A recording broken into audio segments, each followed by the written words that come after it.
بسم الله الرحمن الرحيم. والنجم إذا هوى ما ضل صاحبكم وما غوى وما ينطق عن الهوى إن هو إلا وحي يوحى علمه شديد القوى ذو مرة فاستوى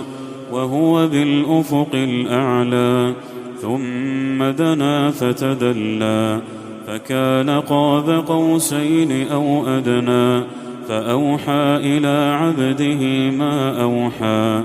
ما كذب الفؤاد ما رأى أفتمارونه على ما يرى ولقد رآه نزلة أخرى عند سدرة المنتهى عندها جنة المأوى إذ يغشى السدرة ما يغشى ما زاغ البصر وما طغى لقد رأى من آيات ربه الكبرى أفرأيتم اللات والعزى ومناة الثالثة الأخرى ألكم الذكر وله الأنثى تلك إذا قسمة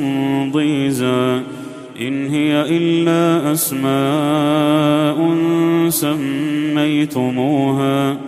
سميتموها أنتم وآباؤكم ما أنزل الله بها من سلطان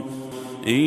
يتبعون إلا الظن وما تهوى الأنفس ولقد جاءهم من ربهم الهدى أم للإنسان ما تمنى فلله الآخرة والأولى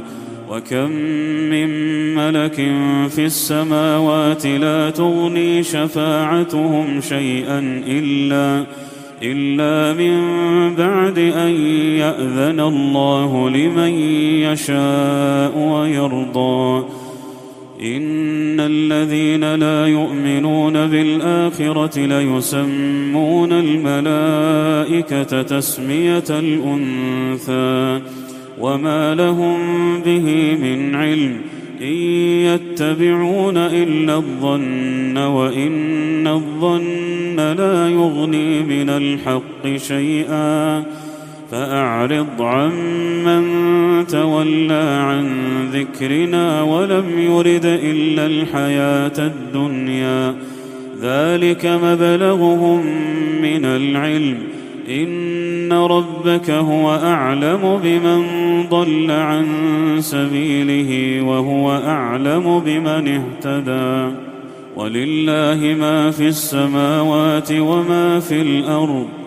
ليجزي الذين أساءوا بما عملوا ويجزي الذين أحسنوا بالحسنى الذين يجتنبون كبائر الإثم والفواحش إلا اللمم إن ربك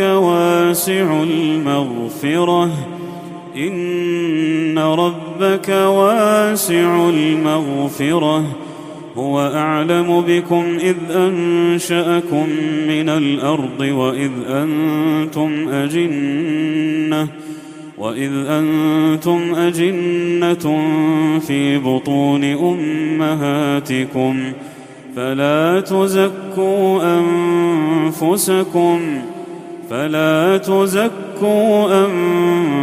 أنفسكم هو أعلم بمن اتقى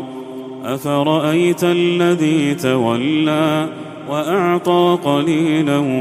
وأكدى أعنده علم الغيب فهو يرى أم لم ينبأ بما في صحف موسى وإبراهيم الذي وفى ألا تزر وازرة وزر أخرى وأن ليس للإنسان إلا ما سعى وأن سعيه سوف يرى ثم يجزاه الجزاء الأوفى وأن إلى ربك المنتهى وأنه هو أضحك وأبكى وأنه هو أمات وأحيا وأنه خلق الزوجين الذكر والأنثى من نطفة إذا تمنى وأن عليه النشأة الأخرى وأنه هو أغنى وأقنى وأنه هو رب الشعرى وأنه أهلك عادا الأولى وثمود فما أبقى وقوم نوح من قبل إنهم كانوا هم أظلم وأطغى والمؤتفكة أهوى فغشاها ما غشى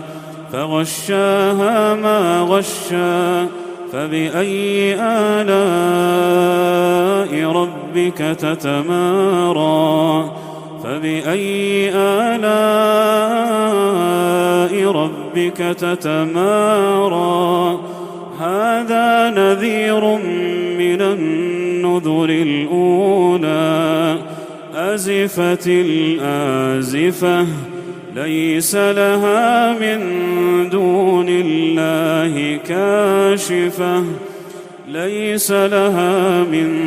دون الله كاشفة أفمن هذا الحديث تعجبون